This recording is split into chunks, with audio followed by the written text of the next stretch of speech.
Good morning. Today is 7 January 2017 and we are going to discuss the articles of The Hindu. सबसे पहले नज़र डालते हैं कौन कौन से आर्टिकल्स आज हम डिस्कस करने जा रहे हैं।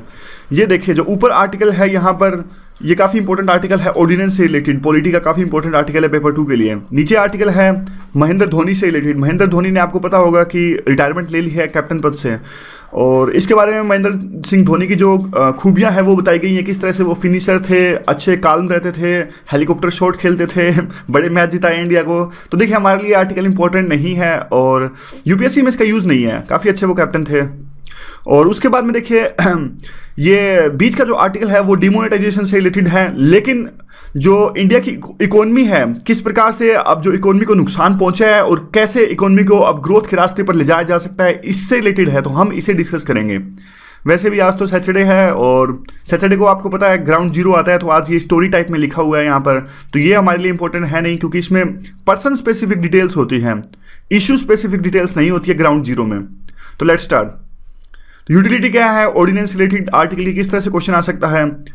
ऑर्डिनेंस जिस पर्पस के साथ लाया गया था हमारे संविधान यानी कॉन्स्टिट्यूशन के अंदर में, वो पर्पस इसने सर्व नहीं किया है। क्या सिग्निफिकेंस है जो अभी हाल ही में सुप्रीम कोर्ट की जजमेंट आई है ऑर्डिनेंस से रिलेटेड, तो आपको इसके बारे में बताना है इस क्वेश्चन में। कंटेक्स्ट क्या देखिए, कंटेक्स्ट ये है 7 मेंबर्स की एक बेंच थी सुप्रीम कोर्ट ने, उन्होंने अपना डिसीजन दिया ऑर्डिनेंस के ऊपर में। इससे पहले थोड़ा सा बैकग्राउंड जान लेते हैं। सुप्रीम कोर्ट ने देखिए इससे पहले भी 1986 में डीसी वाधवा केस था, उसमें इस बात पर इसको अनकॉन्स्टिट्यूशनल करार दिया था कि सरकार देखिए ऑर्डिनेंस का बार बार यूज नहीं कर सकती।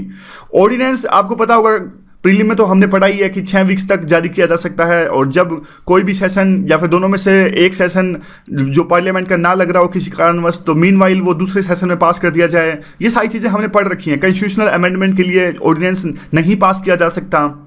तो सुप्रीम कोर्ट ने क्या किया था, देखिए बिहार गवर्नमेंट ने क्या किया था, बार बार जो ऑर्डिनेंस है वो पास कर दिया था, यानी कोशिश ही नहीं की थी कि असेंबली में उस बिल को लाया जाए और पास करवा दिया जाए। चाहे इसको उस टाइम पे इस पर्टिकुलर स्पेसिफिक केस से रिलेटेड, चाहे बिहार गवर्नमेंट का आप आलस कहिए, लेजीनेस कहिए, कुछ भी कहिए, लेकिन वो नहीं करवा रहे थे। सुप्रीम कोर्ट ने अपना वर्डिक्ट दिया। सुप्रीम कोर्ट ने कहा डीसी वाधवा केस में कि देखिए आप ऐसा नहीं कर सकते, ऑर्डिनेंस है वो एक इमरजेंसी में यूज करने का सोर्स है, एक इंस्ट्रूमेंट है, आप इसे ऐसे ही नहीं यूज कर सकते बिना किसी इमरजेंसी के लिए। तो उस टाइम पे ये अनकॉन्स्टिट्यूशनल करार दिया गया था सुप्रीम कोर्ट ने। तो अभी क्या है, now in the Krishna Kumar Singh versus state of Bihar, ये दूसरे केस में उन्होंने फिर से कहा है, उन्होंने कहा देखिए हम क्या करेंगे, हम वो सब कुछ भी देखेंगे कि किस इंटेंशंस के साथ ये ऑर्डिनेंस पास किया जा रहा है। यानी उन्होंने अपने जुडिशियल रिव्यू का दायरा बढ़ा लिया। वो ये भी देखेंगे कि जो पर्पस है गवर्नर या फिर प्रेसिडेंट का वो है ओब्लिक है क्या, किस जो रेलेवेंस है भी नहीं है क्या, अब फिलहाल की सिचुएशन है भी नहीं कि ऑर्डिनेंस पास किया जाए या नहीं किया जाए, अदरवाइज किसी दूसरे कारणों से किसी अपने फायदे के लिए तो नहीं पास कर रहे हैं ऑर्डिनेंस। तो ये देखिए यहाँ पर हुआ क्या था इस पर्टिकुलर केस में, इसमें 1989 के ऑर्डिनेंस की बात है। ये 429 जो संस्कृत स्कूल थे बिहार गवर्नमेंट ने वो एक ऑर्डिनेंस के तहत ले लिए थे, और ये केस चलता रहा देखिए 1992 तक चलता रहा, लेकिन फिर भी बिहार गवर्नमेंट ने एक बार भी इस बिल को असेंबली में लाने की कोशिश नहीं की। आगे क्या है देखिए, अब 3-4 इसमें पॉइंट्स हैं कि आखिरकार ऑर्डिनेंस लाती क्यों है सरकार। ऑर्डिनेंस आपको पता ही होगा कौन कौन से 2 आर्टिकल से आता है। सेंट्रल गवर्नमेंट लाती है 123 से और स्टेट गवर्नमेंट लाती है 213 से। नहीं पूछेंगे, आर्टिकल नहीं पूछेंगे, लिख देते हैं, तो कई बार वैल्यू एडिशन हो जाता है कि हाँ भाई आंसर्स में एग्जामिनर सोचता है कि इसने आर्टिकल्स भी लिखे हैं, आता है इसको, इसलिए याद हो तो अच्छी बात है, लेकिन प्रीलिम में कभी भी नहीं पूछेंगे। दूसरा क्या देखिए कौन कौन से पॉइंट्स हैं। कई बार होता क्या, ऑर्डिनेंस इसलिए पास किया जाता है क्योंकि गवर्नमेंट ये चाहती है कि वो अपने जो असेंबली या फिर जो लेजिस्लेचर होते हैं वहाँ पे फेस ही नहीं करना चाहती ऑपोजिशन पार्टीज को। उन्हें डर लगता है पर्टिकुलर इश्यूज पर वहाँ पे जाएंगे असेंबली में तो हमारी किरकिरी होगी, हमारा क्रिटिसिज्म होगा, इसलिए कई बार क्या होता है पर्टिकुलर मुद्दों पर वो जाना ही नहीं चाहते असेंबली में। और दूसरा कई बार इनको ऐसा लगता है, देखिए अब जैसे हमारे सेंटर में मान लीजिए जो एनडीए गवर्नमेंट है, जो मोदी सरकार है, इनके पास में बहुमत नहीं है राज्यसभा में, लोकसभा में इनके पास में बहुमत है। तो ये कई बार ऑर्डिनेंस इसलिए लाते हैं, बिल इसलिए नहीं लाते क्योंकि इनको लगता है कि देखिए राज्यसभा में तो पास तो होगा नहीं क्योंकि हमारी मेजोरिटी तो वहाँ पे है नहीं, इससे अच्छा तो हम वहाँ पे बिल लेके जाएं, इससे अच्छा हम ऑर्डिनेंस ही पास कर देते हैं क्योंकि इससे उनका एजेंडा सर्व हो जाएगा। तो यही दूसरा जो पॉइंट है, fear of defeat in the upper house, क्योंकि कई बार बहुमत नहीं होता राज्यसभा के अंदर में। तीसरा है कई बार क्या होता है, देखिए जो हाउस होता है वो डिसरप्ट होता है। आपने अभी डिमोनेटाइजेशन के मुद्दे पर देखा था सॉरी, नोटबंदी के मुद्दे पर आपने देखा था कि पूरा का पूरा जो विंटर सेशन था वो धुल गया ना। ऑपोजिशन पार्टीज थी वो टस से मस हुई, ना ही गवर्नमेंट ने अपने घुटने टेके। तो अब क्या था, जो बिल इंपॉर्टेंट पास करवाने थे, क्योंकि हाउस तो पूरा काम किया ही नहीं, विंटर सेशन तो पूरा धुल गया, कोई भी काम ऑलमोस्ट नील के बराबर हुआ। तो गवर्नमेंट क्या सोचती है कि देखिए अब हाउस तो जब चलेगा, जब बाद में पास करवा लेंगे, उससे पहले हम ऑर्डिनेंस पास करवा लेंगे, क्योंकि ताकि गवर्नमेंट सोचती है हमारे काम ना रुके, क्योंकि ये जो अपोजिशन पार्टीज है और जो गवर्नमेंट की टनाटनी है वो तो चलती ही रहेगी, इसलिए वो सोचते हैं कि ऑर्डिनेंस से अपना कम से कम अपना काम तो कर लें। दूसरा क्या है, सिग्निफिकेंस क्या है इस जजमेंट की? देखिए सिग्निफिकेंस तो साफ साफ ये है कि सुप्रीम कोर्ट ने जो अपना स्कोप है जुडिशियल रिव्यू का और ऑर्डिनेंस के ऊपर में, उसको बढ़ा लिया है, उसको एक्सपेंड कर लिया है। पहले सिर्फ वो ये देखते थे कि जो जुडिशियल रिव्यू है, मतलब थोड़ा थोड़ा यही देखते थे, उनका फोकस इस बात पर होता था कि जो ऑर्डिनेंस पास किया गया है वो प्रॉपर प्रोसीजर के साथ पास किया गया है कि नहीं पास किया गया है। अब क्या है, अब ये भी देखना स्टार्ट कर दिया इन्होंने। देखिए ओब्लीक मोटिव के साथ पास किया गया है, पर्पस क्या है, और क्योंकि देखिए इससे दिक्कतें क्या होती हैं, इससे ये ऑर्डिनेंस को सही ढंग से पास ना किया जाएगा तो जो कॉन्स्टिट्यूशन की प्रॉपर्टी है वो हर्ट हो जाएगी। और आमतौर पर देखिए कानून पास करने का अधिकार सिर्फ लेजिस्लेटिव असेंबली में होता है या फिर पार्लियामेंट के पास में होना चाहिए, ऐसा नहीं कि, क्योंकि अगर देखिए सरकार ऑर्डिनेंस पास करती है इसका मतलब है एग्जीक्यूटिव ऑर्डिनेंस पास कर रहे हैं, और यह हमारी डेमोक्रेसी के खिलाफ है, सेपरेशन ऑफ पावर्स के खिलाफ है, क्योंकि जो कानून बनाने की पावर वो होती है सिर्फ लेजिस्लेचर के पास में होती है, और एक एथिकल इशू भी है। तो यही है, देखिए पार्लियामेंट की जो है प्रॉपर अकाउंटेबिलिटी होनी चाहिए, और जो प्रिविलेज है इनको कानून बनाएगा उसे रियलाइज करना चाहिए, और एग्जीक्यूटिव को वो कानून नहीं बनाने चाहिए, इस तरह की बात है। और क्या है इसके अंदर वे फॉरवर्ड में क्या कहते हैं? वे फॉरवर्ड में देखिए ये कहते हैं कि जो कई बार ऐसी सिचुएशन मजबूरी हो जाती है, कई बार इमरजेंसी आ जाती है ऑर्डिनेंस पास किया जाना, इसीलिए इसको कॉन्स्टिट्यूशन में शामिल किया गया था। अगर ये उन्हीं सिचुएशन में पास किया जाएगा तो कम से कम इसकी लेजिटिमेसी बनी रहेगी। और दूसरा सोल्यूशन ये कहते हैं कि जो हाउस डिसरप्शन होता है बार बार, और यह भी देखिए एक तरह की पार्लियामेंट्री टैक्टिक होती है पार्टीज के द्वारा, जैसे अपोजिशन पार्टीज हाउस इसीलिए डिसरप्ट करती हैं कि गवर्नमेंट पर्टिकुलर लॉ पास ना कर सके या फिर उसको हाउस में ना रख सके और इसको पास ना किया जा सके। तो इन सब चीज़ों के प्रति भी हमें कोई ना कोई सोल्यूशन निकालना पड़ेगा। और यही बात है कि कई बार हाउस डिसरप्ट होता है तो कंपेलिंग सर्कमस्टेंसेज आती हैं। देखिए ये कहते हैं कि कोर्ट जो है वो सिर्फ एक तरह से बाउंड्री डिसाइड कर सकता है यूज और अब्यूज ऑफ पावर का, लेकिन इवेंचुअली जो काम करना पड़ेगा वो तो पॉलिटिकल पार्टीज को ही करना पड़ेगा, उन्हें डिसाइड करना पड़ेगा कि कॉन्स्टिट्यूशनल प्रॉपर्टी की लिमिट्स आखिरकार है क्या, क्योंकि वो कोई ना कोई रास्ता तो फिर से ढूंढ लेंगे जो जुडिशरी का जो वर्डिक्ट आया उसको ट्वीक रूप से उसको मैनिफेस्ट करने के लिए या फिर कुछ यूज करने के लिए ऑर्डिनेंस को फिर से। तो इवेंचुअली जो पॉलिटिकल पार्टीज हैं उनके बीच में सहमति होनी चाहिए, उनको समझना होगा कि कॉन्स्टिट्यूशनल प्रॉपर्टी की लिमिट्स आखिरकार है क्या। तो ये 4-5 इंपॉर्टेंट पॉइंट्स थे वे फॉरवर्ड के अंदर हम यूज कर सकते हैं। ऑर्डिनेंस देखिए ऑर्डिनेंस वैसे भी और भी काफ़ी सारे रीजंस हैं हानिकारक है। देखिए ऑर्डिनेंस जब पास किया जाता है तो पार्लियामेंट का मकसद है क्या? पार्लियामेंट का मकसद ये होता है कि जब भी कोई कानून आए, डिबेट्स हों हमारे बीच में, जो भी जैसे ये सारी अपोजिशन पार्टीज और पार्टीज पूरे देश से चुनकर आई हैं, सभी जनता 125 करोड़ भारतीयों की आवाज़ ये उठाते हैं। लेकिन सरकार जो होती है वो तो देखिए उनके एमपीज तो कम होते हैं। अब जैसे एनडी गवर्नमेंट के एमपी तो 282 हैं, यानी जब भी कोई ऑर्डिनेंस पास किया जाता है तो इसका मतलब यह होता है कि ये पूरी जनता की राय नहीं है, ये सिर्फ सरकार की राय है। और जब पार्लियामेंट में पास किया जाता है तो इसका मतलब ये है कि वो पूरे जनता की ये राय है। वो बात अलग है कि इसके पक्ष में भी पार्लियामेंट में सिर्फ सरकार ही वोट देती है, वो बात अलग है, लेकिन कम से कम मेजोरिटी से तो पास किया गया है। लेकिन जब ऑर्डिनेंस से पास होता है तो ये तो सिर्फ सरकार की मर्जी है, ना कोई इस पर डिबेट हुई, ना कोई इसके पक्ष के पॉइंट पता लगे, ना विपक्ष के पॉइंट पता लगे हमें। और इसलिए काफ़ी सारे इसमें पॉइंट्स हम लिख सकते हैं। अगर क्वेश्चन आए तो इसके खिलाफ में हम ऐसा लिख सकते हैं कि it is violation of separation of power और it is violation of democracy also because there is no debate when the ordinance is passed. तो इस तरह के हम कोई भी आंसर आए, क्वेश्चन आए तो होलिस्टिकली इसको एड्रेस कर सकते हैं। और क्वेश्चन तो वे फॉरवर्ड तो आपको पता लगेगा सॉल्यूशन में क्या देना है। जब इसमें देखिए पॉलिटिकल क्वेश्चन आते हैं तो सॉल्यूशन में जब आप बताओ तो सॉल्यूशन में ना इनका जिक्र करना ज़्यादा से ज़्यादा, जैसे कि सेकंड ARC रिपोर्ट, और अगर जैसे गवर्नर से रिलेटेड कुछ आए तो पुंछी कमीशन, और अगर सरकारिया कमीशन आए, सेंटर और स्टेट की लड़ाई है तो पेपर 2 में मेंस में इन सब चीज़ों का जिक्र करेंगे तो काफ़ी मार्क्स हमें मिलते हैं। तो सॉल्यूशन में वे फॉरवर्ड में इन्हीं चीज़ों को लिखने की कोशिश कीजिएगा आप। अगला जो टॉपिक है वो है डिमोनेटाइजेशन और इकोनॉमी से रिलेटेड। नोटबंदी के बाद में या फिर 4-5 पॉइंट उन्होंने नोटबंदी से डिस्कस किया है रिलेटेड, उसके बाद में क्या इसका इफेक्ट हुआ इकोनॉमी पर और कैसे उसको ठीक किया जा सकता है। तो इस तरह इससे रिलेटेड कुछ अच्छे पॉइंट्स इसमें हैं। सबसे पहले ये कहते हैं, देखिए गवर्नमेंट ने कुछ चीज़ों को इग्नोर कर दिया, 2-3 चीज़ों को इग्नोर कर दिया जब उन्होंने नोटबंदी इंप्लीमेंट करी। एक तो उन्होंने अंडर एस्टिमेट कर दिया, इनएफिशिएंसी आएगा यहाँ पे। एक तो उन्होंने देखिए अंडर एस्टिमेट कर दिया इनएफिशिएंसी ऑफ बैंक्स, यानी अब देखिए बैंक्स पर तमाम तरह के आरोप लगे कि उन्होंने सहायता करी ब्लैक मनी को व्हाइट मनी में कन्वर्ट करने में। क्यों? देखिए क्यों मिले पैसे कई लोगों के पास में, करोड़ों रुपए नए करेंसी के रूप में क्यों मिले, जब गवर्नमेंट के पास लिमिट ही जब इतनी है कि 2,500 रुपए पहले जब 50 दिनों में निकाल सकते थे एटीएम से और एक हफ्ते में 24,000 बैंक से, तो करोड़ों रुपए कैसे आ गए अमीर लोगों के पास में जो जिनके छापे पड़े थे। देखिए अमीर लोग सब बेकार नहीं होते, लेकिन मतलब कहने का मतलब ये है, कई बार जैसे जनरल स्टेटमेंट्स अगर हम बोल देते हैं, कई बार उनका कंटेक्स्ट गलत हो जाता है। सारे जो अमीर लोग हैं वो बेकार नहीं होते। रिच को हम ऐसे गलत नहीं लिख सकते, करप्ट या फिर उनको हम गलत लिख सकते हैं। अब देखिए सीफॉन्ड ऑफ, जैसे क्या होता है कि ये कहते हैं कि जो बड़ी अमाउंट में जो संख्या थी पैसों की वो हड़प ली गई जो करप्ट लोग हैं उनसे, और यह हड़पने में सहायता प्रोवाइड करी बैंक्स ने ही, इसलिए गवर्नमेंट ने उनकी इनएफिशिएंसी को अंडर एस्टिमेट किया। जब गवर्नमेंट को नोटबंदी इंप्लीमेंट करी थी उन्होंने उनको ये सब फैक्टर्स ध्यान में रखने चाहिए थे।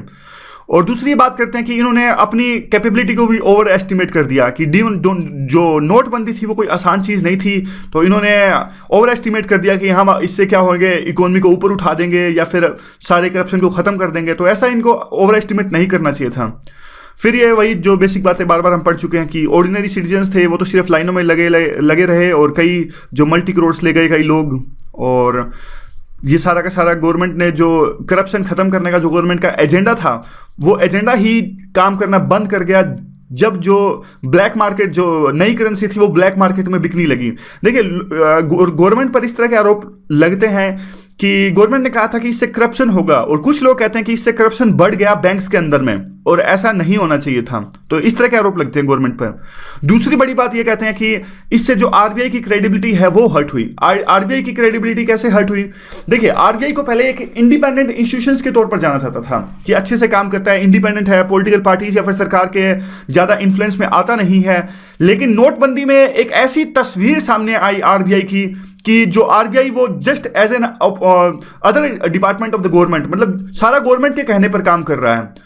और दूसरा देखिए कुछ आरबीआई के ऑफिशियल्स भी पकड़े गए थे ब्लैक मनी को व्हाइट मनी में कन्वर्ट करवाने में। तो ये एक तरह से आप कह सकते हो कि आरबीआई की जो इमेज थी वो काफी हर्ट हुई इस पूरी डिमोनेटाइजेशन और नोटबंदी के कारण में। अब गवर्नमेंट का क्या कहना है? देखिए गवर्नमेंट का तो यही कहना है कि दो फायदे हुए हमें, और ये सक्सेसफुल रहा नोटबंदी। कौन कौन से ये दो फायदे बताते हैं? ये कहते हैं कि देखिए अब गवर्नमेंट के पास में बहुत सारा पैसा आ गया। एक तो देखिए अब लोगों ने बैंकों में जमा किया है बहुत सारा पैसा, टैक्स ज्यादा आएगा गवर्नमेंट के पास में। तो अब गवर्नमेंट के पास में पैसा ज्यादा आया है तो इससे होगा क्या? इससे हम ग्रोथ रेट बढ़ा सकते हैं इकोनॉमी की, हम ज्यादा अच्छे से इंफ्रास्ट्रक्चर डेवलप कर सकते हैं, अब हमारे पास ज्यादा पैसा है देश के विकास के लिए। इस तरह की बात कही गवर्नमेंट ने। दूसरी इन्होंने बात कही देखिए कि अब सारी की सारी देखिए हमारी इकोनॉमी है बहुत सारी, एक larger percentage of our economy is going to be the digital. इससे क्या करेंगे ये, इससे जो ट्रांजैक्शंस हैं वो ट्रैक कर सकते हैं उनको, और जो पहले ब्लैक मनी में जो चीज़ें होती थी या फिर करप्शन होता था उनको ये ट्रैक कर सकते हैं। इसके काफ़ी सारे फायदे होंगे। अगर देखिए करप्शन कम होगा तो हमारा ईज ऑफ डूइंग बिजनेस में हमारा नंबर ऊपर आएगा। अगर ईज ऑफ डूइंग बिजनेस हमारा यहाँ पे अच्छा होगा तो ज़्यादा कंपनीज हमारे देश में आएंगी और इन्वेस्टमेंट करेंगी। तो गवर्नमेंट का यह कहना है। इसके खिलाफ में देखिए ये बात करते हैं, इसके खिलाफ में ये बोलते हैं कि मान लिया ठीक है बैंकों के पास में अभी काफ़ी पैसा है। बैंक्स के पास में काफ़ी पैसा कैसे है? क्योंकि आपको पता होगा कि ओल्ड करेंसी के जो नोट्स हैं लोगों ने जमा करा दिए हैं वहाँ पे बैंक्स में, लेकिन विड्रॉवल लिमिट है जो अभी जितना पैसा वो जनता निकाल सकती है बैंक से वो काफ़ी कम है, अभी भी 4,500 है। तो एक लेवल के बाद में वो पैसा बैंक से बाहर नहीं आ सकता। तो बैंक्स के पास में एक अपॉर्चुनिटी है कि वो ज़्यादा से ज़्यादा लोन दे। देखिए अगर बैंक ज़्यादा लोन देते हैं तो उसका फ़ायदा क्या होता है? बैंक ज़्यादा लोन देंगे तो जनता के पास में ज़्यादा पैसा आएगा, दोनों के पास में। जनता मतलब जो इंडस्ट्रीज हैं उनके पास में भी, और जो आम कॉमन मैन है उनके पास में भी। कॉमन मैन के पास में ज़्यादा पैसा आएगा। तो देखिए अब एग्जाम्पल के तौर पर लीजिए, अगर आज मेरे को कार लेनी है तो मैं कार लूँगा, कार की डिमांड बढ़ेगी तो कार की फैक्ट्रीज बढ़ेंगी, कार की फैक्ट्रीज बढ़ेगी तो हमारा देश डेवलप करेगा। तो कहने का मतलब ये जितना ज़्यादा लोन बैंक देंगे उतना ज़्यादा बिजनेस बढ़ेगा हमारे देश के अंदर में, क्योंकि डिमांड बढ़ेगी। डिमांड जब भी बढ़ती है तो ज़्यादा बिजनेस इस्टेब्लिश होते हैं, बिजनेस ज़्यादा इस्टेब्लिश होते हैं तो जीडीपी ऑटोमेटिक बढ़ती है। लेकिन ये कहते हैं ये चीज़ें इतनी आसान नहीं है। क्यों? ये कहते हैं मान लिया चलो आपकी बात ठीक है बैंक्स के पास में पैसा है, लेकिन ये तो कोई ज़रूरी नहीं कि लोग उस लोन को लेंगे।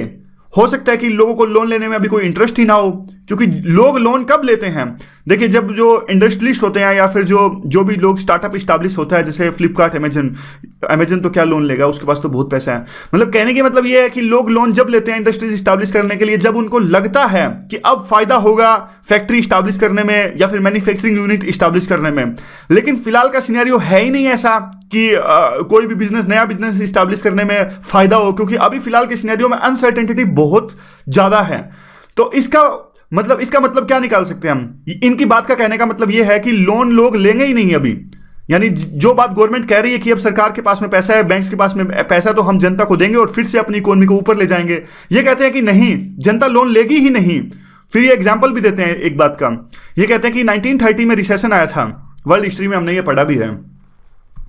ये कहते हैं कि 1930 में एक रिसेशन आया था और तब भी बहुत सारे एफर्ट्स लगाए गए थे वर्ल्ड गवर्नमेंट्स के द्वारा में कि ज़्यादा से ज़्यादा हमारी इकोनॉमी ऊपर उठे, फिस्कल स्टिमुलस और लोन भी दिया गया था जनता को, फिर भी इकोनॉमी नहीं उठी, लोग पैसा लेने को तैयार ही नहीं थे। फिर ये इसका एग्जाम्पल ये देते हैं कि हॉर्स का एग्जाम्पल ये देते हैं कि घोड़े को देखिए, घोड़े को आप पानी तक तो ले जा सकते हैं, लेकिन घोड़े को नहीं फोर्स कर सकते कि आप जो है वो पानी पिए। मतलब पानी तक तो ले जा सकते हैं लेकिन पीने के लिए मजबूर नहीं कर सकते। उसी प्रकार से आप अपने जो ब्याज दर हैं वो सस्ते कर सकते हैं, यानी आप बहुत ऐसे कदम उठा सकते हैं कि जिससे लोन सस्ते हो जाएं और लोग उस लोन को ले लें। फिर भी अगर लोग लोन ना लें तो आप इस सिचुएशन में तो आप कुछ नहीं कर सकते। फिर ये 2-3 और भी एग्जाम्पल देते हैं गवर्नमेंट की बात को काटने के लिए। ये कहते हैं कि देखिए, क्रेडिट ग्रोथ थी, तीसरा पॉइंट है, क्रेडिट ग्रोथ थी 8 नवंबर जब डीमोनेटाइजेशन इंप्लीमेंट किया गया था उससे पहले भी कम थी, यानी लोग उससे पहले भी कम लोन ले रहे थे। चौथा ये पॉइंट कहते हैं कि एनपीएस है, जो नॉन परफॉर्मिंग एसेट है, वो पहले से बहुत ज़्यादा है। आपको पता होगा कि माल्या वगैरह जो लोग हैं वो लोन ले गए और उन्होंने चुकाया नहीं, और अब क्या है, ये कहते हैं नॉन परफॉर्मिंग एसेट पहले से है। अगर गवर्नमेंट फोर्स करेगी बैंक्स को कि ज़्यादा से ज़्यादा लोन दे जनता को, तो इससे क्या होगा कि इनका नॉन परफॉर्मिंग एसेट है वो और ज़्यादा बढ़ जाएगा। तो जो बैंक्स को वो लोन देना पड़ेगा, सोच समझ कर देना पड़ेगा, नहीं तो इनका नॉन परफॉर्मिंग एसेट फिर से बढ़ जाएगा और फिर से जो इनकी एफिशिएंसी है वो हर्ट होगी। सिचुएशन अभी है क्या बैंक्स की? देखिए, अब सरकार की तो देखिए, अब सरकार पे बहुत ज़्यादा प्रेशर है क्योंकि डिमोनेटाइजेशन इन्होंने इंप्लीमेंट कर दिया है, और अब सरकार पे प्रेशर है कि जिस तरह के आरोप या फिर आशंका व्यक्त की जा रही है कि हमारी इकोनॉमी से हर्ट होगी, तो सरकार पुरजोर कोशिश करेगी कि इकोनॉमी हर्ट ना हो। इकोनॉमी हर्ट कैसे नहीं होगी? जब ज़्यादा से ज़्यादा पैसा उतारा जाएगा मार्केट के अंदर में। 2 तरीके से पैसा उतारा जा सकता है। देखिए, सिंपल सी फंडा है, 2 तरीके से आप पैसा ज़्यादा मार्केट में लाया जा सकता है ताकि डिमांड बढ़े। एक तो बैंक लोन दें सस्ते ब्याज दरों पर, ज़्यादा से ज़्यादा लोन लोग लें और बिजनेस इस्टेब्लिश करें, या फिर डिमांड बढ़े, लोगों की खर्चा ज़्यादा करें। और दूसरी जो चीज़ है, या फिर गवर्नमेंट ही कुछ करें। गवर्नमेंट क्या कैसे करे? गवर्नमेंट जो टैक्स रेट्स है उनको कम कर दे, फिस्कल स्टिमुलस लाए इकोनॉमी के अंदर में ताकि पैसा बढ़ जाए इकोनॉमी के अंदर में। अब दोनों हम पॉइंट्स डिस्कस करेंगे। पहला जो फैक्टर है वो बैंक्स का, लेकिन ये कहते हैं देखिए, बैंक्स का फिलहाल जो फोकस है वो रीमोनेटाइजेशन पे ज़्यादा है, यानी जो ज़्यादा से ज़्यादा नोट उतारे जाएं और इकोनॉमी पहले जैसी होए जैसे पहले चल रही थी, और कैश क्रंच जिससे काफ़ी सारे जो लाइवलीहुड हैं, रोजगार खत्म हुए हैं रूरल इंडिया, हमारे ग्रामीण भारत में, उसको दूर किया जाए। तो इसके कारण देखिए, रिमोनेटाइजेशन के कारण ये कहते हैं कि बैंक जो बिजी रहेंगे पूरा फाइनेंशियल ईयर में इसी चीज़ में बिजी रहेंगे। और एनपीएस हैं, ये कहते हैं कि दूसरा फैक्टर ये है, एक लेवल के बाद में बैंक ज़्यादा लोन दे नहीं सकते क्योंकि उनका पहले से एनपीएस है वो बहुत ज़्यादा है। और गवर्नमेंट ने अभी जो दूसरी बात थी बैड बैंक की, उसको भी एड्रेस नहीं किया गया है, जो एनपीए को रीएड्रेस करने में इसकी सहायक होती। तो बैड बैंक आपको पता होगा, हमने पहले भी डिस्कस किया था, दोबारा से बता देता हूँ। देखिए, बैड बैंक होता क्या है, एक एग्जाम्पल के साथ, आसान एग्जाम्पल के साथ इसे समझने की कोशिश करते हैं। मान लीजिए देखिए, 2 लोग हैं, विराट कोहली है, चलो ये छोड़िए, ज़्यादा कॉम्प्लेक्स आप करनी है, बिल्कुल आसान टर्म्स में सोचिए आप। एक देखिए आईसीआईसीआई बैंक है, एक एचडीएफसी बैंक है, और यहाँ पे कोई मान लीजिए अपना मरुनाल बैंक है, ठीक है।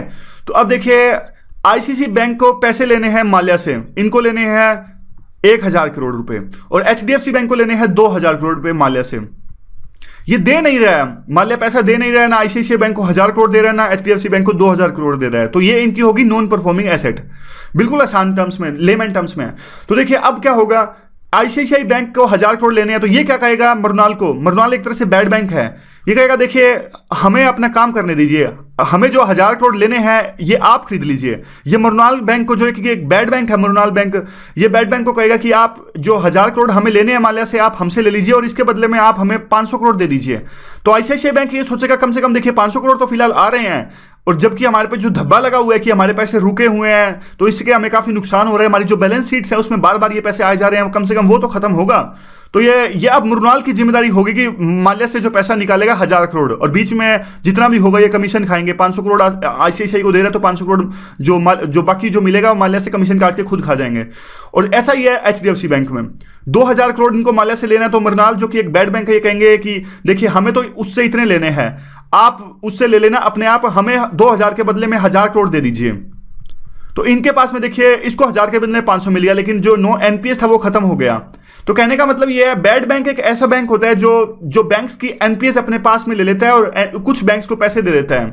कहने का मतलब ये है, और सरकार ने ऐसा किया नहीं। आगे डिस्कस करते हैं। अब प्लान क्या है गवर्नमेंट का? देखिए गवर्नमेंट का प्लान ये है कि अब बजट आने वाला है, बजट आने वाला है। और बजट में देखिए ये कहते हैं, जिन्होंने आर्टिकल लिखा है उनका व्यू थोड़ा अलग है।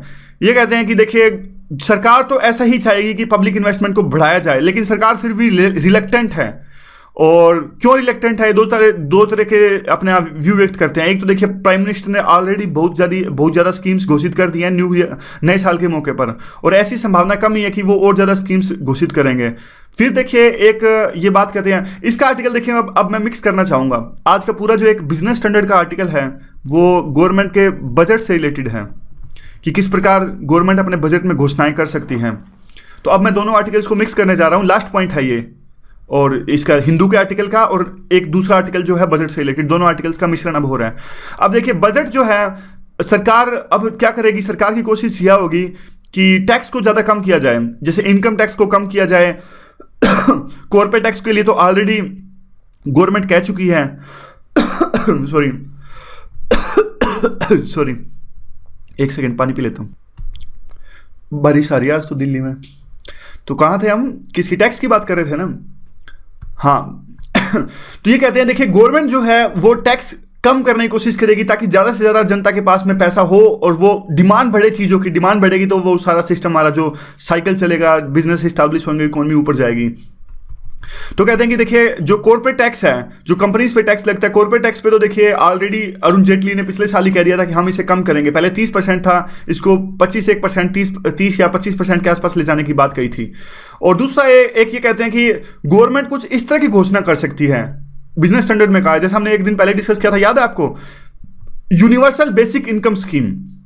सरकार इस तरह की कोई घोषणा कर सकती है, यूनिवर्सल बेसिक इनकम स्कीम, ताकि सभी लोगों को कुछ मिनिमम इनकम मिले, और ना सिर्फ गरीब लोगों को। इससे क्या होगा, जो पुअर लोग हैं उनको पहचानने की जो सिरदर्दी है वो खत्म हो जाएगी, क्योंकि इससे काफ़ी जो हमारे पुअर पीपल है वो रह जाते हैं, उनको फायदा नहीं हो पाता सरकार की स्कीम्स का। इससे अच्छा सरकार ऐसा सोच रही है कि सभी को कुछ बेसिक इनकम दे दी जाए। लेकिन देखिए फिर ये आर्टिकल में बिजनेस स्टैंडर्ड में लिखते हैं कि बेसिक इनकम शायद फिजिबल नहीं हो पाएगा। सरकार इस पर विचार तो कर रही है। क्यों फिजिबल नहीं हो पाएगा? क्योंकि देखिए पहले से सरकार ने काफ़ी सारी सब्सिडीज चला रखी हैं। फर्टिलाइजर सेक्टर के लिए अलग सब्सिडी है, फूड सेक्टर के लिए जो फूड स्कीम्स है, जो हमारा राइट टू फूड है, उसके लिए अलग स्कीम्स हैं। जब तक इन सभी स्कीम्स को यूनिफाइड नहीं किया जाएगा तो एक बेसिक इनकम स्कीम चला पाना संभव नहीं है। क्यों? क्योंकि इतना पैसा कहां से लाओगे आप? बेसिक इनकम भी चल रही है आपकी, वो दूसरी स्कीम्स भी चल रही हैं। और आगे क्या है इस आर्टिकल में, एक देखिए वे फॉरवर्ड, ये कहते हैं, ये फिर वही बात कहते हैं कि गवर्नमेंट जो है रिलक्टेंट है, और फिर कुछ ऐसे अपना व्यू व्यक्त करते हैं कि देखिए सरकार ऐसे कहती है कि जो हमारा कैश टू जीडीपी है, यानी पहले जब हमने डिमोनेटाइजेशन किया उससे पहले काफ़ी ज़्यादा कैश सर्कुलेशन में था बाकी इकोनॉमीज के कंपैरिजन में। फिर ये कहते हैं कि देखिए अगर आपको कंपैरिजन ही करना है पड़ोसी देश या फिर दूसरे देशों से, तो आप एचडीआई में कंपैरिजन कीजिए, ह्यूमन डेवलपमेंट इंडेक्स में आप कंपैरिजन कीजिए, इस चीज़ में आप उनसे मुकाबला कीजिए। कैश में आप क्या मुकाबला कर रहे हो उनसे? दूसरी ये बात कहते हैं कि मिनिमम गवर्नमेंट की बात करती है सरकार कहती है कि मिनिमम गवर्नमेंट होनी चाहिए, लेकिन ये कहते हैं कि आप क्यों दखल कर रहे हो?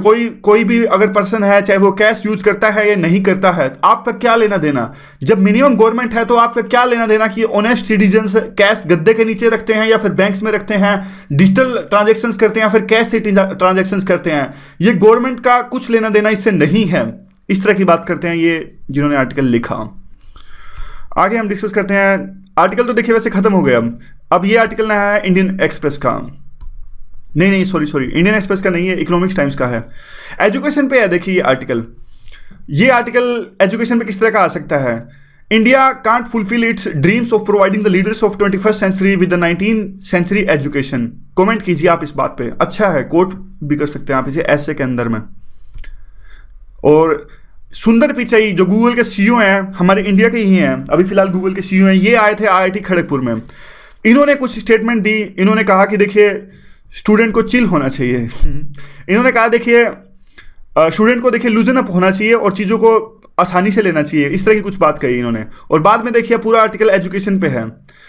ये कहते हैं कि देखिए जो इंडियन स्टूडेंट्स हैं, इंडियन स्टूडेंट्स को प्रॉब्लम सोल्वर, कहने का मतलब क्या है, अभी फिलहाल इंडियन स्टूडेंट्स जो है प्रॉब्लम सोल्वर हैं, मतलब लोगों के पास काम करते हैं, जैसे फॉरेन में जाके काम करते हैं, जो इनको समस्याएं दी जाती हैं उनका हल उतारते हैं ये हमारे जो इंडियन स्टूडेंट्स हैं, बाद में जब इनको जॉब मिलती है।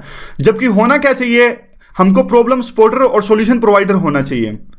अब देखिए सारी जो ये बड़ी बड़ी कंपनीज हैं, गूगल, माइक्रोसॉफ्ट, फेसबुक, ये यूएस के पास में है। लेकिन आपने एक बात अगर आप नोटिस करोगे तो इनमें बहुत परसेंटेज, मतलब लार्जर अमाउंट जो परसेंटेज है हमारे इंडियन स्टूडेंट्स, हमारे इंडियन लोग हैं वो जो इन बड़ी कंपनीज में जॉब कर रहे हैं। तो क्या हम ये बड़ी कंपनीज इस्टेब्लिश नहीं कर सकते? यही बात ये इस पहली लाइन में लिख रहे हैं, बहुत गहराई से इनकी बात है। वी आर द प्रॉब्लम सोल्वर्स, हम प्रॉब्लम को सोल्व करते हैं लेकिन प्रॉब्लम को स्पॉट नहीं करते, सोल्यूशन प्रोवाइड करने के बारे में नहीं सोचते, यानी लार्जर लेवल पर ये कुछ करने की बात कर रहे हैं। फिर एक बात कह रहे हैं कि अब देखिए अब टाइम से आगे जाके हमें देखना पड़ेगा, आने वाले टाइम में टेक्नोलॉजिकल जो चेंजेस हैं बहुत ज़्यादा होने वाले हैं, जैसे कि ऑटोमेशन, और जो वर्क प्लेस है वो पूरी तरह से ड्रामेटिकली चेंज होने वाला है और ये प्रभावित करेगा हमारी इकोनॉमी को भी। अब देखिए अब ये कहते हैं कि सिर्फ जो बच्चों को क्या है, जो स्टूडेंट्स हैं उनको सिर्फ जो एग्जिस्टिंग टेक्स्ट हैं यानी किताबों में जो लिखा है सिर्फ उन पे ध्यान नहीं देना चाहिए, उनको बहुत सारी जो कंटेम्प्रेरी चीज़ें हैं उनको सीखना पड़ेगा और उनको अनलर्न भी करना पड़ेगा, यानी बेकार की चीज़ें उनको, इस तरह की बात करें, मतलब डायनामिक होना पड़ेगा। एसेंस यही है, बातें कुछ भी लिख दीजिए, बात का मतलब वही निकलता है, डायनामिक होना पड़ेगा। जैसे हम भी तो पढ़ते हैं कंटेम्प्रेरी, हम कंटेम्प्रेरी करंट अफेयर पढ़ते हैं। देखिए अब क्या है, क्वेश्चंस क्या हैं कि अब जो है जो नॉलेज के फ्रंटियर्स हैं, नए नए डोमेन्स आ रहे हैं, तो हमें क्या है नॉलेज के फ्रंटियर्स को बढ़ाना पड़ेगा। आर्टिफिशियल इंटेलिजेंस देख लीजिए और भी जो बड़ी बड़ी टेक्नोलॉजीज आ रही हैं, तो नॉलेज को बढ़ाना पड़ेगा। जबकि हमारा ध्यान क्या है, हमारा ध्यान बेसिक साइंस पर ना होके एक तरह से बीटेक पर, इंजीनियरिंग पर ज़्यादा है। एनालिसिस, रिसर्च और इनोवेशन है जो एजुकेशनल एक्सपीरियंस का बेडरॉक है, और जबकि हमारा ध्यान तो इंजीनियरिंग पर है, साइंस पर हमारा ध्यान ज़्यादा है नहीं। तो एक तरह से ज़्यादा रेडिकल चेंज की आवश्यकता है हमारे एजुकेशन में। ना सिर्फ इस तरीके में चेंज की आवश्यकता है कि एजुकेशन को यानी टीचिंग को किस तरह से लिया जाता है, बल्कि इस तरह से भी कि कैसे वो पढ़ाया जाता है। दोनों चीज़ों में हमें चेंज की आवश्यकता है। हायर एजुकेशन की बात लीजिए तो सेम वही बात, हायर एजुकेशन का जो जोर वो ज़्यादा है वो रोजगार पर है, कि इस तरह से बस इस तरह की एजुकेशन प्रोवाइड की जाए कि कुछ जॉब लग जाए और एम्प्लॉयमेंट प्रोस्पेक्ट्स हैं वो अच्छे हो जाएं। और उसके बाद में आता है कि देखिए हायरार्किकल जो अरेंजमेंट्स है एजुकेशन के अंदर में, उन्हें भी चेंज होना बहुत ज़रूरी है। हमें अभी आज का जो एज है, आज की जो ईरा है, इसमें इंटर और मल्टी डिसिप्लिनरी एजुकेशन की ज़्यादा आवश्यकता है। एक ऐसी एजुकेशन जो सभी डिसिप्लिन्स का एक तरह से मिश्रण हो, जैसे कि साइंस, ह्यूमैनिटी और सोशल साइंस, इस तरह की एजुकेशन की आज हमें आवश्यकता है। इनोवेटिव थिंकिंग जरूरी है और ये ड्राइविंग फोर्स है एजुकेशन के लिए। जो दूसरी जो शिफ्ट है, एजुकेशन किस प्रकार से प्रोड्यूस की जाती है वो, और जिस प्रकार से कंज्यूम की जाती है, इस चीज़ में चेंज आना ही चाहिए। आगे जो पॉइंट है वही जो पॉइंट जो क्वेश्चन है, क्वेश्चन ऐसे ही आते हैं, यूपीएससी कुछ क्वेश्चन कॉपी पेस्ट करती है और उस पर लिख देती है कमेंट। क्वेश्चन वही है, देखिए 21वीं शताब्दी का जो हमें लीडर बनाने हैं वो 19वीं शताब्दी के एजुकेशन के साथ नहीं बन सकते। तो इस बात का मतलब उनका है क्या? देखिए जब ये क्वेश्चन आप अटेम्प्ट करोगे तो क्वेश्चन में पहले तो आप ये बताओगे कि एजुकेशन जो हमारा है कैसे 19वीं शताब्दी पे काम कर रहा है। तो याद कीजिए स्पेक्ट्रम तो आपने पढ़ी होगी, स्पेक्ट्रम में लिखा है कि जो हमारे वो सब आए थे 1854 में आया था, जो वुड्स डिस्पैच है, वुड्स डिस्पैच आया था 1854 में, बाद में वो सारे आए थे, हंटर कमीशन आया था 1882 में, और 1904 में वो आया था हमारा रेली कमीशन, जो लॉर्ड कर्जन ने यूनिवर्सिटी कमीशन आया था, ये सारे आए थे। हमारा जो एजुकेशन ये कहते हैं कि आज भी इन सब कमीशन पे काम कर रहा है। तो क्वेश्चन की आप डिमांड एड्रेस करोगे तो देखिए ऐसे एड्रेस करोगे कि पहले तो आप बताओगे किस प्रकार से हमारा सिस्टम इन पे काम कर रहा है, ये 3-4 जो मिशन है इनके नाम बता दोगे आप। फिर बताओगे कि किस प्रकार से कमियां हैं, कमियां क्या हैं, प्रॉब्लम्स क्या है। फिर आप बताओगे कि गवर्नमेंट कर क्या। हमेशा देखिए क्वेश्चन जो होता है, क्वेश्चन में 4-5 चीज़ें जरूर होनी चाहिए। कौन कौन सी चीज़ें होनी चाहिए? एक तो कमियां हैं क्या, सबसे पहले तो आप क्वेश्चन जब भी अटेम्प्ट करो, क्या करो, क्वेश्चन की जो स्टेटमेंट है उसको एक्सप्लेन कर दो कि क्वेश्चन कहना क्या चाह रहा है। अब ये क्वेश्चन है, हमने एक्सप्लेन कर दिया कि जो हमारी एजुकेशन है वो इन एक्ट्स पर अभी काम कर रही है और मॉडर्न ईरा के हिसाब से काम नहीं कर रही है। 3-4 लाइन में हमने पहले स्टेटमेंट में इसको एक्सप्लेन कर दिया। फिर आगे क्या आता है, फिर हम बताएंगे दूसरी प्रॉब्लम्स है क्या क्या।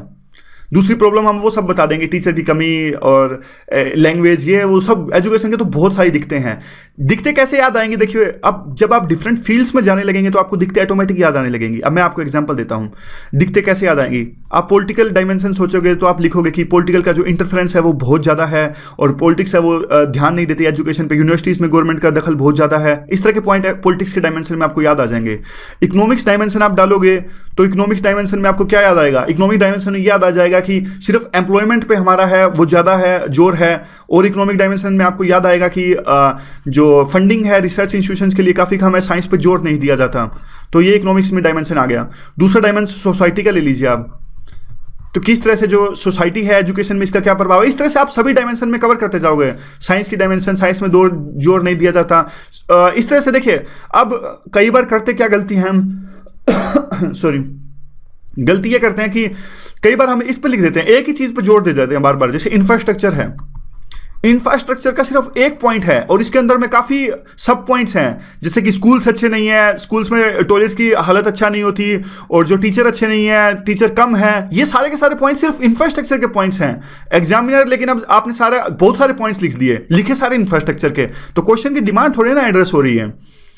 तो एक तो देखिए आप, ये हो गया कि प्रॉब्लम्स है क्या। प्रॉब्लम्स के बाद में हर क्वेश्चन में आप ये जरूर बताने की कोशिश कीजिए कि सरकार क्या कर रही है। आपको अगर यह नहीं पता होगा कि सरकार क्या कर रही है तो उसका मतलब, उसका संकेत, उसका इंडिकेशन या फिर सिंबोलिज्म ये जाता है कि आपको पता ही नहीं है। कल को आपको ब्यूरोक्रेट बनना है और आपको यही नहीं पता कि फिलहाल कौन सी स्कीम चल रही है। तो ये लिखने की कोशिश आप हमेशा कीजिए कि सरकार क्या कर रही है। हालांकि सब क्वेश्चंस में ये अप्लाई नहीं हो सकता, लेकिन फिर भी मतलब जहां भी अप्लाई हो सकता है। उसके बाद में प्लस माइनस अगर हो तो दोनों लिखिए कि किस प्रकार से अच्छा भी काम कर रही है, घटिया भी काम कर रही है। लेकिन कई क्वेश्चंस क्या होते हैं, वो सिर्फ प्लस पूछते हैं, क्वेश्चंस में बता दिया जाता है। और लास्ट में आप वे फॉरवर्ड सॉल्यूशन जरूर दीजिए। हमसे एक्सपेक्ट किया जाता है कि हम चीज़ों को सुधारें, तो वे फॉरवर्ड हमें हमेशा लिखना है आंसर्स में। हम देखिए, हम करेंगे आगे से आगे वीडियो में हम ज़्यादा से ज़्यादा क्वेश्चंस डिस्कस करने की कोशिश करेंगे। एक और आर्टिकल था, देखिए एक आर्टिकल था, ये इंडियन एक्सप्रेस का आर्टिकल था। आज का तो नहीं है, 1-2 दिन पहले का था। अच्छा एक बात मुझे बताइएगा, नहीं तो मैं सर्च कर लूंगा कि जो ये सी राजा मोहन के आर्टिकल कब आते हैं। सी राजा मोहन के आर्टिकल इंडियन एक्सप्रेस के अंदर काफ़ी अच्छे आते हैं। तो हम कोशिश करेंगे सी राजा मोहन जो फॉरेन पॉलिसी पे लिखते हैं, क्योंकि मुझे ऐसा लगता है कि जो फॉरेन पॉलिसी है उसको द हिंदू ज़्यादा अच्छे से कवर नहीं कर पाता, इंडियन एक्सप्रेस फॉरेन पॉलिसी को ज़्यादा अच्छे से कवर कर पाता है। तो जो सी राजा मोहन के जब भी आर्टिकल आएंगे हम इसे डिस्कस करने की कोशिश करेंगे। और देखिए इनका आर्टिकल था, 1-2 दिन पहले आया था। इन्होंने कहा देखिए वैसे तो 2 प्रेसिडेंट्स के बीच में एक तरह से अच्छा ट्रांजिशन होता है, लेकिन ट्रंप और ओबामा के बीच में अब जो ट्रांजिशन है वो अच्छा नहीं है। अब देखिए ओबामा जो डिसीजन ले रहे हैं, ट्रंप उनको काटते जा रहे हैं। इजराइल का इशू ले लीजिए आप। इजराइल पे ओबामा ने क्या किया, एक रेजोल्यूशन पास करवाया। मतलब इन्होंने पास नहीं करवाया, ओबामा ने एब्सटेन कर लिया इन्होंने। और उसके एब्सटेन करने का नतीजा क्या हुआ, वीटो नहीं हो पाया और वो रेजोल्यूशन पास हो गया इजराइल के खिलाफ में।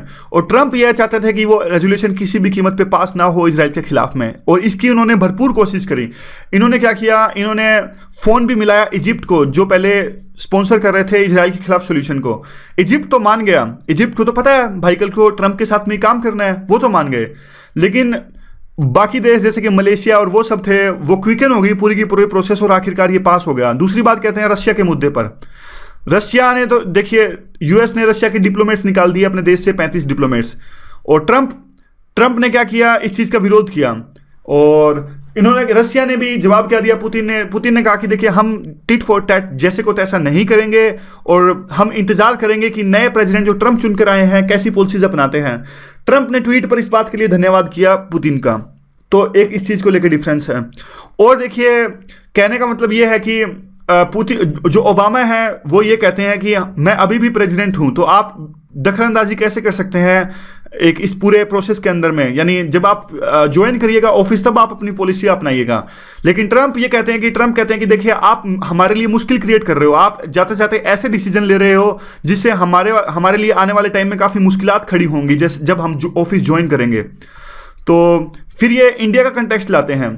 इंडिया में भी फॉरेन पॉलिसी के मुद्दों पर आमतौर पर पहले एक तरह से सहमति होती थी। ये एग्जाम्पल देते हैं 1991 से लेकर वाजपेयी के टाइम में भी। ये कहते हैं वाजपेयी के टाइम में भी उस टाइम पर क्या था, एक तरह से सहमति थी फॉरेन पॉलिसी पे भी, किस तरह की फॉरेन पॉलिसी हमें अपनानी है। जैसे इजराइल के मुद्दे पर हमारी फॉरेन पॉलिसी क्या होनी चाहिए। फिर ये कहते हैं कि अभी कंटेक्स्ट चेंज हो रहा है। जो अभी मोदी हैं इन्होंने काफ़ी एग्रेसिव पॉलिसी अपनाई और फॉरेन पॉलिसी में काफ़ी कुछ नया किया। लेकिन कांग्रेस ने हमारी जो स्टेट है, हमारी फॉरेन पॉलिसी में भी ऐसा पहली बार हो रहा है कि अपोजिशन पार्टीज हैं जो फॉरेन पॉलिसी को भी क्रिटिसाइज कर रही हैं कि मोदी वहाँ क्यों गए, यहाँ क्यों गए। ये अब हमारे देश में भी हो रहा है। तो ये पूरा आर्टिकल थोड़ा ऐसे ही है, ज़्यादा आंसर में इधर उधर की बातें कई बार काम आ जाती हैं। तो देखिए वही बात है, जिसको सिर्फ द हिंदू सुनना है वो तो अपनी वीडियो पहले ही रोक सकते हैं, लेकिन जिनको अच्छे से डिस्कस करना है, बस जो एग्जाम के लिए प्रोडक्टिविटी होनी चाहिए, क्योंकि सुनने का एक फ़ायदा ये होता है कि याद हो जाती है, चीज़ें दिमाग में आती हैं। मैं अपना पर्सनल एक्सपीरियंस बताता हूँ। देखिए मैं अपने दोस्त के साथ में बहुत ज़्यादा डिस्कस करता था। उससे फ़ायदा क्या होता है, उसका फ़ायदा ये होता है जब आंसर लिख रहे होते हैं मेंस के दौरान में, उसका फ़ायदा ये होता है कि मेंस में डिस्कशन की आवाज़, इवन जो वॉइस है वो सुनाई देती है। उसका फ़ायदा ये होता है। पता नहीं आपको फ़ायदा होगा या नहीं होगा, फिर भी। सो आज की डिस्कशन में बस इतना ही। Thank you very much for discussion.